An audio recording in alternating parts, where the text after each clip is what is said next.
ਨਮਸਕਾਰ ਖਬਰਾਂ ਦੇ ਇਸ ਬੁਲੇਟਿਨ 'ਚ ਤੁਹਾਡਾ ਸਵਾਗਤ। ਮੈਂ ਰਜਨੀ। ਪਹਿਲਾਂ ਪੇਸ਼ ਨੇ ਚੋਣਵੀਆਂ ਖਬਰਾਂ। ਪ੍ਰਧਾਨ ਮੰਤਰੀ ਨਰਿੰਦਰ ਮੋਦੀ ਨੇ ਕਿਹਾ ਕਿ ਸੰਯੁਕਤ ਰਾਸ਼ਟਰ ਦੇ ਵਿੱਚ ਸੁਧਾਰ ਸਮੇਂ ਦੀ ਮੁੱਖ ਲੋੜ ਹੈ। ਪ੍ਰਧਾਨ ਮੰਤਰੀ ਵੱਲੋਂ ਵੀਡੀਓ ਕਾਨਫਰੰਸ ਰਾਹੀਂ ਸੰਯੁਕਤ ਰਾਸ਼ਟਰ ਮਹਾਸਭਾ ਦੇ 75ਵੇਂ ਇਜਲਾਸ ਨੂੰ ਸੰਬੋਧਨ। ਪ੍ਰਧਾਨ ਮੰਤਰੀ ਮੋਦੀ ਆਕਾਸ਼ਵਾਣੀ ਦੇ ਮਨ ਕੀ ਬਾਤ ਪ੍ਰੋਗਰਾਮ ਤਹਿਤ ਅੱਜ ਸਵੇਰੇ 11 ਵਜੇ ਦੇਸ਼ ਵਾਸੀਆਂ ਨੂੰ ਸੰਬੋਧਨ ਕਰਨਗੇ। ਵਿਦੇਸ਼ ਮੰਤਰੀ ਐਸ.ਜੇ. ਸ਼ੰਕਰ ਨੇ ਕਿਹਾ ਕਿ ਅਸਲ ਕੰਟਰੋਲ ਰੇਖਾ ਤੇ ਤਣਾਅ ਨੂੰ ਘੱਟ ਕਰਨ ਲਈ ਭਾਰਤ ਅਤੇ ਚੀਨ ਵਿਚਾਲੇ ਫੌਜੀ ਤੇ ਰਣਨੀਤਿਕ ਪੱਧਰ ਤੇ ਯਤਨ ਜਾਰੀ ਨੇ। ਕੇਂਦਰ ਨੇ ਪੰਜਾਬ ਅਤੇ ਹਰਿਆਣਾ ਦੇ ਵਿੱਚ ਘੱਟੋ-ਘੱਟ ਸਮਰਥਨ ਮੁੱਲ ਤੇ ਝੋਨੇ ਦੀ ਖਰੀਦ ਸ਼ੁਰੂ ਕੀਤੀ। ਖੇਤੀਬਾੜੀ ਸੰਬੰਧੀ ਬਿੱਲਾਂ ਨੂੰ ਲੈ ਕੇ ਸ਼੍ਰੋਮਣੀ ਅਕਾਲੀ ਦਲ ਨੇ ਕੌਮੀ ਜਮਹੂਰੀ ਗੱਠਜੋੜ ਨਾਲੋਂ ਸਾਲਾਂ ਪੁਰਾਣਾ ਨਾਤਾ ਤੋੜਿਆ। ਭਾਰਤੀ ਜਨਤਾ ਪਾਰਟੀ ਦੇ ਕੌਮੀ ਪ੍ਰਧਾਨ ਜੇ.ਪੀ. ਨੱਡਾ ਵੱਲੋਂ ਪਾਰਟੀ ਦੀ ਨਵੀਂ ਟੀਮ ਦਾ ਐਲਾਨ।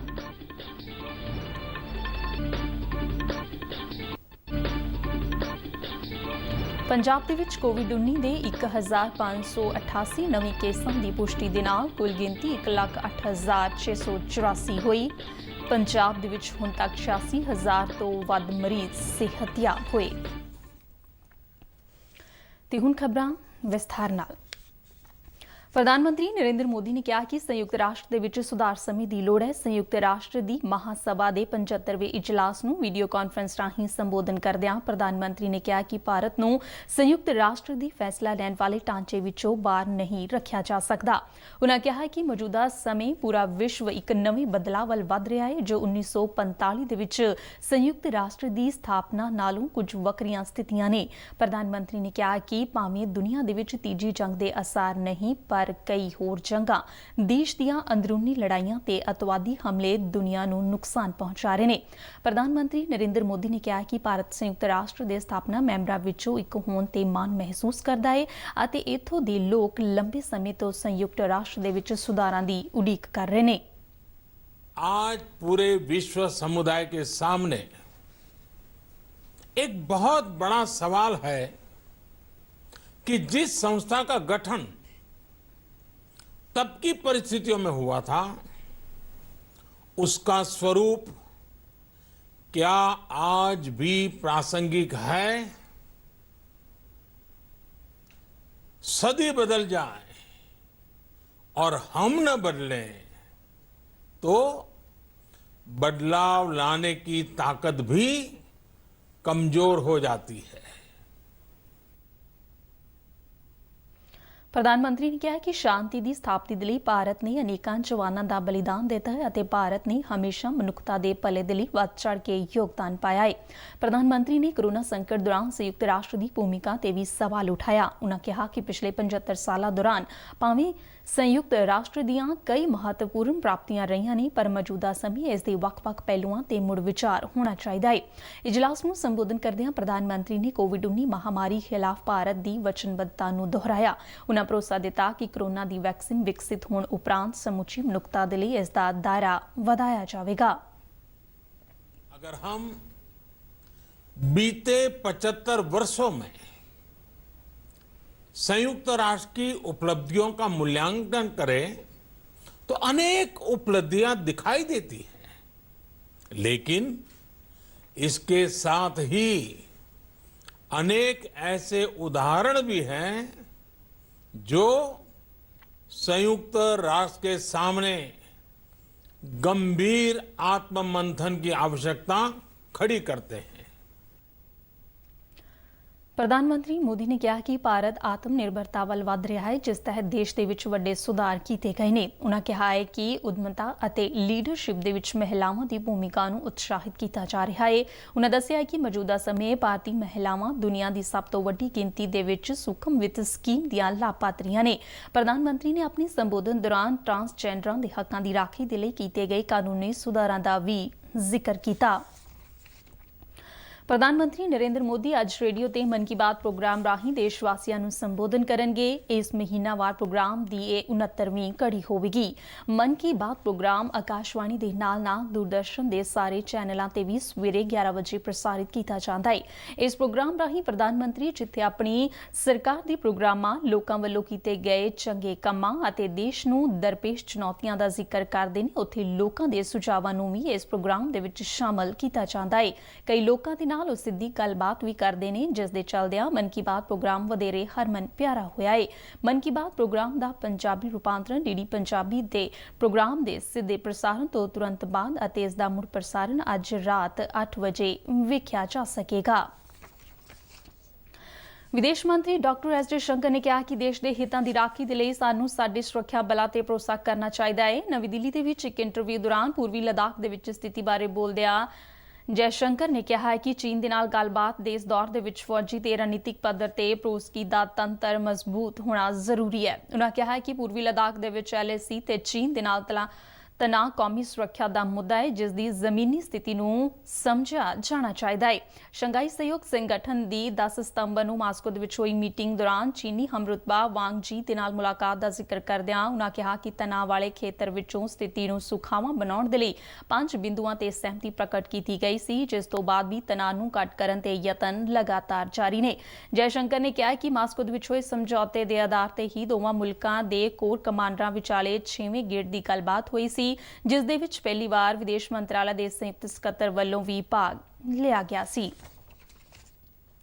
ਕੇਂਦਰ ਵੱਲੋਂ ਪੰਜਾਬ ਅਤੇ ਹਰਿਆਣਾ ਦੇ ਵਿੱਚ ਘੱਟੋ-ਘੱਟ ਸਮਰਥਨ ਮੁੱਲ ਤੇ ਝੋਨੇ ਦੀ ਖਰੀਦ ਸ਼ੁਰੂ ਕਰਨ ਦਾ ਐਲਾਨ ਕੀਤਾ ਗਿਆ ਹੈ। ਇਨ੍ਹਾਂ ਦੋਵਾਂ ਸੂਬਿਆਂ ਦੇ ਵਿੱਚ ਝੋਨੇ ਦੀ ਆਮਦ ਜਲਦੀ ਸ਼ੁਰੂ ਹੋ ਗਈ ਹੈ, ਜਿਸ ਕਰਕੇ ਖਰੀਦ ਦਾ ਕੰਮ ਪਹਿਲਾਂ ਸ਼ੁਰੂ ਕੀਤਾ ਗਿਆ, ਜਦਕਿ ਦੂਜੇ ਸੂਬਿਆਂ ਦੇ ਵਿੱਚ ਝੋਨੇ ਦੀ ਖਰੀਦ 1 ਅਕਤੂਬਰ ਤੋਂ ਸ਼ੁਰੂ ਹੋਵੇਗੀ। ਕੇਂਦਰੀ ਖੁਰਾਕ ਮੰਤਰਾਲਾ ਨੇ ਇੱਕ ਬਿਆਨ ਦੇ ਵਿੱਚ ਕਿਹਾ ਹੈ ਕਿ ਚਾਲੂ ਸਾਲ ਦੇ ਲਈ ਆਮ ਕਿਸਮ ਦੇ ਝੋਨੇ ਦੇ ਲਈ 1868 ਰੁਪਏ ਫੀ ਕੁਇੰਟਲ, ਜਦਕਿ ਏ ਗ੍ਰੇਡ ਦੀਆਂ ਕਿਸਮਾਂ ਦੇ ਲਈ 1888 ਰੁਪਏ ਫੀ ਕੁਇੰਟਲ MSP ਤੈਅ ਕੀਤੀ ਗਈ ਹੈ। ਸਰਕਾਰ ਨੇ ਸੌਣੀ ਦੇ ਮੰਡੀ ਸੀਜ਼ਨ ਦੌਰਾਨ ਪੰਜਾਬ ਤੋਂ 113 ਲੱਖ ਟਨ ਅਤੇ ਹਰਿਆਣੇ ਤੋਂ 44 ਲੱਖ ਟਨ ਝੋਨਾ ਖਰੀਦਣ ਦਾ ਟੀਚਾ ਰੱਖਿਆ ਹੈ। 2020-21 ਦੇ ਸੌਣੀ ਸੀਜ਼ਨ ਦੌਰਾਨ ਪੂਰੇ ਦੇਸ਼ ਦੇ ਲਈ ਕੁੱਲ ਚੌਲ ਖਰੀਦ ਦਾ ਟੀਚਾ 495,37,000 ਟਨ ਨਿਰਧਾਰਿਤ ਕੀਤਾ ਗਿਆ ਹੈ। ਖੇਤੀਬਾੜੀ ਬਿੱਲਾਂ ਨੂੰ ਲੈ ਕੇ ਸ਼੍ਰੋਮਣੀ ਅਕਾਲੀ ਦਲ ਨੇ ਕੌਮੀ ਜਮਹੂਰੀ ਗੱਠਜੋੜ ਨਾਲੋਂ ਸਾਲਾ ਪੁਰਾਣਾ ਨਾਤਾ ਤੋੜ ਲਿਆ ਹੈ। ਬੀਤੀ ਰਾਤ ਚੰਡੀਗੜ੍ਹ ਦੇ ਵਿੱਚ ਪ੍ਰੈਸ ਕਾਨਫਰੰਸ ਨੂੰ ਸੰਬੋਧਨ ਕਰਦਿਆਂ ਅਕਾਲੀ ਦਲ ਪ੍ਰਧਾਨ ਸੁਖਬੀਰ ਸਿੰਘ ਬਾਦਲ ਨੇ ਇਸ ਦਾ ਐਲਾਨ ਕੀਤਾ ਹੈ। ਇਸ ਮੌਕੇ ਸੁਖਬੀਰ ਸਿੰਘ ਬਾਦਲ ਨੇ ਕਿਹਾ ਕਿ ਸ਼੍ਰੋਮਣੀ ਅਕਾਲੀ ਦਲ ਪੰਜਾਬ ਦੇ ਲੋਕਾਂ ਤੇ ਕਿਸਾਨਾਂ ਦੇ ਹਿੱਤਾਂ ਲਈ ਡਟ ਕੇ ਖੜਾ ਹੈ। ਉਨ੍ਹਾਂ ਕਿਹਾ ਹੈ ਕਿ NDA ਨਾਲੋਂ ਨਾਤਾ ਤੋੜਨ ਦਾ ਫੈਸਲਾ ਪੰਜਾਬ ਦੇ ਲੋਕਾਂ, ਖਾਸ ਕਰ ਪਾਰਟੀ ਵਰਕਰਸ ਅਤੇ ਕਿਸਾਨਾਂ ਦੇ ਨਾਲ ਸਲਾਹ ਮਸ਼ਵਰੇ ਤੋਂ ਬਾਅਦ ਕੀਤਾ ਗਿਆ ਹੈ। ਉਨ੍ਹਾਂ ਕਿਹਾ ਕਿ ਕੇਂਦਰ ਸਰਕਾਰ ਵੱਲੋਂ ਖੇਤੀਬਾੜੀ ਸੰਬੰਧੀ ਦੇ ਗਏ ਬਿੱਲ ਕਿਸਾਨਾਂ ਦੇ ਲਈ ਮਾਰੂ ਸਾਬਤ ਹੋ ਸਕਦੇ ਨੇ। ਇਸੇ ਦੌਰਾਨ ਸੰਸਦ ਮੈਂਬਰ ਹਰਸਿਮਰਤ ਕੌਰ ਬਾਦਲ ਨੇ ਕਿਹਾ ਹੈ ਕਿ BJP ਦੀ ਅਗਵਾਈ ਵਾਲੇ ਕੌਮੀ ਜਮਹੂਰੀ ਗੱਠਜੋੜ ਨੇ ਪੰਜਾਬ ਨੂੰ ਅੱਖੋਂ ਪਰੋਖੇ ਕੀਤਾ ਹੈ, ਜੋ ਕਿ ਸਾਬਕਾ ਪ੍ਰਧਾਨ ਮੰਤਰੀ ਅਟਲ ਬਿਹਾਰੀ ਵਾਜਪੇਈ ਦੇ ਦ੍ਰਿਸ਼ਟੀਕੋਣ ਮੁਤਾਬਿਕ ਗੱਠਜੋੜ ਦੀ ਵਿਚਾਰਧਾਰਾ ਦਾ ਹਿੱਸਾ ਨਹੀਂ ਸੀ। ਉਨ੍ਹਾਂ ਟਵੀਟ ਕਰਦਿਆਂ ਕਿਹਾ ਕਿ ਜੇਕਰ 3 ਕਰੋੜ ਪੰਜਾਬੀਆਂ ਦਾ ਵਿਰੋਧ ਅਤੇ ਉਨ੍ਹਾਂ ਦਾ ਦਰਦ ਦੇਖ ਕੇ ਕੇਂਦਰ ਦਾ ਹਿਰਦਾ ਨਹੀਂ ਪਸੀਜਦਾ ਤਾਂ ਉਹ ਗੱਠਜੋੜ ਨਾਲ ਬਣੇ ਨਹੀਂ ਰਹਿ ਸਕਦੇ। ਉਨ੍ਹਾਂ ਕਿਹਾ ਕਿ ਦੇਸ਼ ਦਾ ਢਿੱਡ ਭਰਨ ਵਾਲਾ ਪੰਜਾਬ ਸੂਬਾ ਕੇਂਦਰ ਵੱਲੋਂ ਨਜ਼ਰ ਅੰਦਾਜ਼ ਨਹੀਂ ਕੀਤਾ ਜਾਣਾ ਚਾਹੀਦਾ। ਉਨ੍ਹਾਂ ਕਿਹਾ ਕਿ ਗੱਠਜੋੜ ਆਪਣੇ ਸਭ ਤੋਂ ਪੁਰਾਣੇ ਸਹਿਯੋਗੀ ਦੀ ਆਵਾਜ਼ ਵੀ ਨਹੀਂ ਸੁਣ ਰਿਹਾ। ਸ਼੍ਰੋਮਣੀ ਅਕਾਲੀ ਦਲ ਅਤੇ ਜਨਸੰਘ ਵਿਚਾਲੇ 1967 ਦੇ ਵਿੱਚ ਗੱਠਜੋੜ ਬਣਿਆ ਸੀ, ਜਿਸ ਤੋਂ ਬਾਅਦ BJP ਤੇ ਅਕਾਲੀ ਦਲ ਨੇ ਕਈ ਸੰਸਦੀ ਤੇ ਵਿਧਾਨ ਸਭਾ ਦੀਆਂ ਚੋਣਾਂ ਗੱਠਜੋੜ ਤਹਿਤ ਲੜੀਆਂ ਸਨ। ਭਾਰਤੀ ਜਨਤਾ ਪਾਰਟੀ ਦੇ ਕੌਮੀ ਪ੍ਰਧਾਨ JP ਨੱਡਾ ਨੇ ਕੱਲ੍ਹ ਪਾਰਟੀ ਅਹੁਦੇਦਾਰਾਂ ਦੀ ਨਵੀਂ ਟੀਮ ਦਾ ਐਲਾਨ ਕੀਤਾ ਹੈ। ਨਵੀਂ ਟੀਮ ਦੇ ਵਿੱਚ 12 ਕੌਮੀ ਮੀਤ ਪ੍ਰਧਾਨ ਤੇ 8 ਜਨਰਲ ਸਕੱਤਰ ਸ਼ਾਮਲ ਨੇ। ਪਾਰਟੀ ਵੱਲੋਂ ਰਾਮ ਮਾਧਵ, P ਮੁਰਲੀਧਰ ਰਾਓ, ਅਨਿਲ ਜੈਨ ਅਤੇ ਸਰੋਜ ਪਾਂਡੇ ਦੀ ਥਾਂ ਨਵੇਂ ਜਨਰਲ ਸਕੱਤਰ ਥਾਪੇ ਗਏ ਨੇ।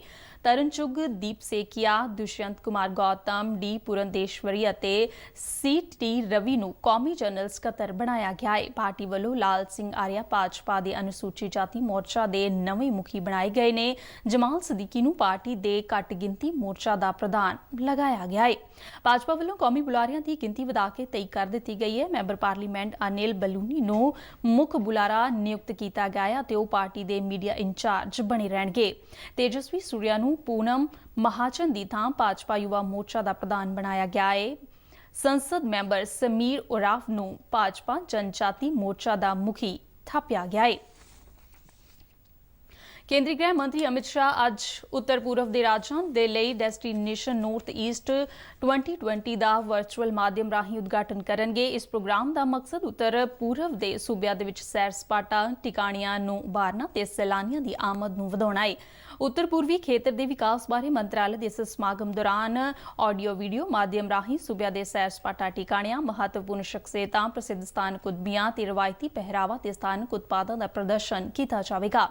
ਇਹ ਸਮਾਗਮ 4 ਦਿਨ ਤੱਕ ਚੱਲੇਗਾ। ਮੰਤਰਾਲੇ ਮੁਤਾਬਿਕ ਇਸ ਪ੍ਰੋਗਰਾਮ ਦਾ ਮਕਸਦ ਦੇਸ਼ ਦੇ ਹੋਰਨਾਂ ਭਾਗਾਂ ਨੂੰ ਉੱਤਰ ਪੂਰਬੀ ਖੇਤਰ ਦੇ ਨਾਲ ਜੋੜਨਾ ਅਤੇ ਲੋਕਾਂ ਨੂੰ ਨੇੜੇ ਲਿਆ ਕੇ ਕੌਮੀ ਏਕਤਾ ਦੇ ਸੂਤਰ ਨੂੰ ਵਧੇਰੇ ਮਜ਼ਬੂਤ ਕਰਨਾ ਹੈ। ਇਸ ਤੋਂ ਇਲਾਵਾ ਇਸ ਇਵੈਂਟ ਰਾਹੀਂ ਵਿਦੇਸ਼ਾਂ ਦੇ ਵਿੱਚ ਘੁੰਮਣ ਫਿਰਨ ਦੇ ਲਈ ਜਾਣ ਵਾਲੇ ਲੋਕਾਂ ਨੂੰ ਸੈਰ ਸਪਾਟੇ ਦੇ ਸਥਾਨਕ ਟਿਕਾਣਿਆਂ ਦੇ ਰੂਪ ਵਿੱਚ ਬਦਲ ਉਪਲਬਧ ਕਰਵਾਉਣ ਦਾ ਯਤਨ ਕੀਤਾ ਗਿਆ ਹੈ। ਭਾਰਤ ਅਤੇ ਜਾਪਾਨ ਦੀਆਂ ਨੌਸੈਨਾਵਾਂ ਵਿਚਾਲੇ 3 ਦਿਨਾਂ ਸਮੁੰਦਰੀ ਮਸ਼ਕਾਂ ਦੀ ਉੱਤਰੀ ਅਰਬ ਸਾਗਰ ਦੇ ਵਿੱਚ ਸ਼ੁਰੂਆਤ ਹੋ ਗਈ ਹੈ। ਭਾਰਤੀ ਨੌਸੈਨਾ ਦੇ ਬੁਲਾਰੇ ਨੇ ਨਵੀਂ ਦਿੱਲੀ ਦੇ ਵਿੱਚ ਜਾਣਕਾਰੀ ਦਿੰਦਿਆਂ ਦੱਸਿਆ ਕਿ ਇਨ੍ਹਾਂ ਮਸ਼ਕਾਂ ਦਾ ਮਕਸਦ ਦੋਵਾਂ ਦੇਸ਼ਾਂ ਦੀਆਂ ਸੈਨਾਵਾਂ ਵਿਚਾਲੇ ਤਾਲਮੇਲ ਨੂੰ ਮਜ਼ਬੂਤ ਕਰਨਾ ਤੇ ਵੱਖ-ਵੱਖ ਕਾਰਵਾਈਆਂ ਨੂੰ ਲੈ ਕੇ ਤਜਰਬਿਆਂ ਨੂੰ ਸਾਂਝਾ ਕਰਨਾ ਹੈ।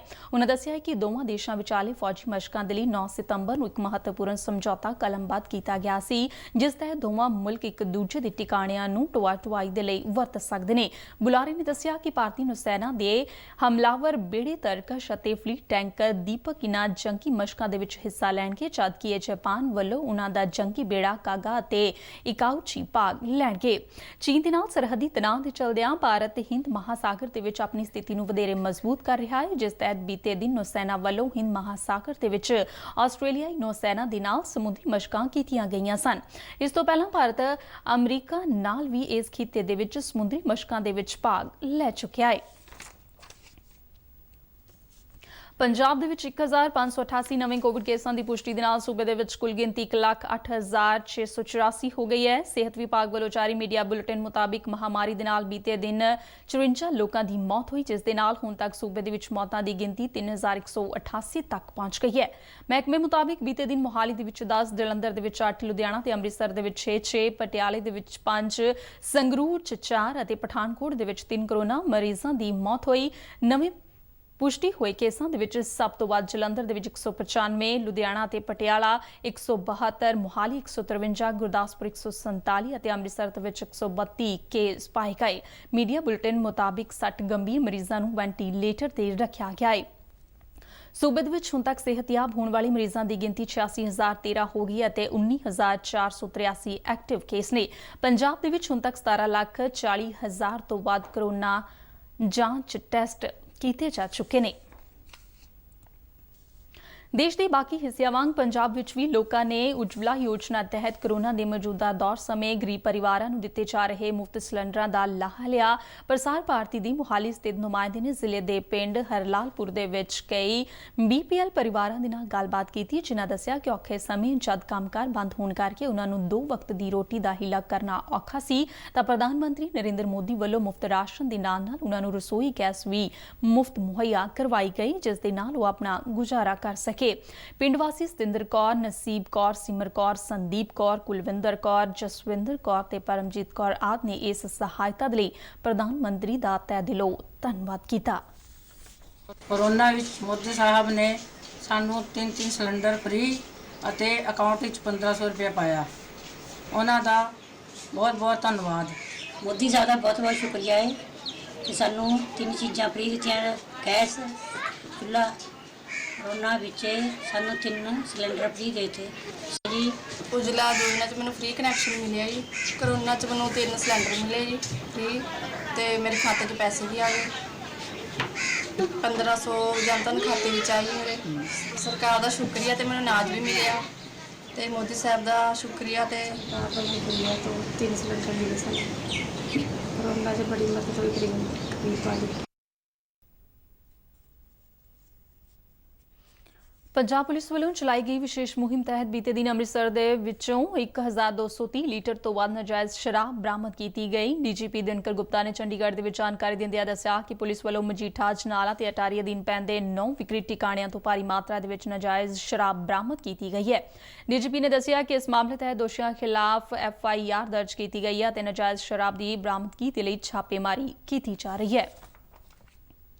ਜੰਮੂ ਕਸ਼ਮੀਰ ਦੇ ਅਨੰਤਨਾਗ ਜ਼ਿਲ੍ਹੇ ਦੇ ਵਿੱਚ ਸੁਰੱਖਿਆ ਬਲਾਂ ਨੇ ਇੱਕ ਅੱਤਵਾਦੀ ਨੂੰ ਹਥਿਆਰਾਂ ਤੇ ਹੋਰ ਗੈਰ ਕਾਨੂੰਨੀ ਸਮੱਗਰੀ ਸਮੇਤ ਗ੍ਰਿਫਤਾਰ ਕੀਤਾ ਹੈ। ਪੁਲਿਸ ਵੱਲੋਂ ਦਿੱਤੀ ਗਈ ਜਾਣਕਾਰੀ ਮੁਤਾਬਿਕ ਇੱਕ ਗੁਪਤ ਸੂਚਨਾ ਦੇ ਆਧਾਰ ਤੇ ਸੁਰੱਖਿਆ ਬਲਾਂ ਨੇ ਦੁਰੂ ਖੇਤਰ ਦੇ ਕਪਰਾ ਦੇ ਵਿੱਚ ਪਾਲ ਦੀ ਕਾਰਵਾਈ ਆਰੰਭੀ ਸੀ, ਜਿਸ ਦੌਰਾਨ ਤਾਲਿਬ ਭੱਟ ਨਾਮ ਦਾ ਅੱਤਵਾਦੀ ਅੜਿੱਕੇ ਆ ਗਿਆ। ਪੁਲਿਸ ਨੇ ਦੱਸਿਆ ਕਿ ਗ੍ਰਿਫਤਾਰੀ ਦੌਰਾਨ ਤਾਲਿਬ ਭੱਟ ਕੋਲੋਂ ਕੁਝ ਹਥਿਆਰ ਤੇ ਜ਼ਿੰਦਾ ਕਾਰਤੂਸ ਬਰਾਮਦ ਕੀਤੇ ਗਏ ਨੇ। ਉਹਨਾਂ ਦੱਸਿਆ ਕਿ ਫੜੇ ਗਏ ਅੱਤਵਾਦੀ ਖਿਲਾਫ ਮਾਮਲਾ ਦਰਜ ਕਰਕੇ ਅਗਲੇਰੀ ਜਾਂਚ ਕੀਤੀ ਜਾ ਰਹੀ ਹੈ।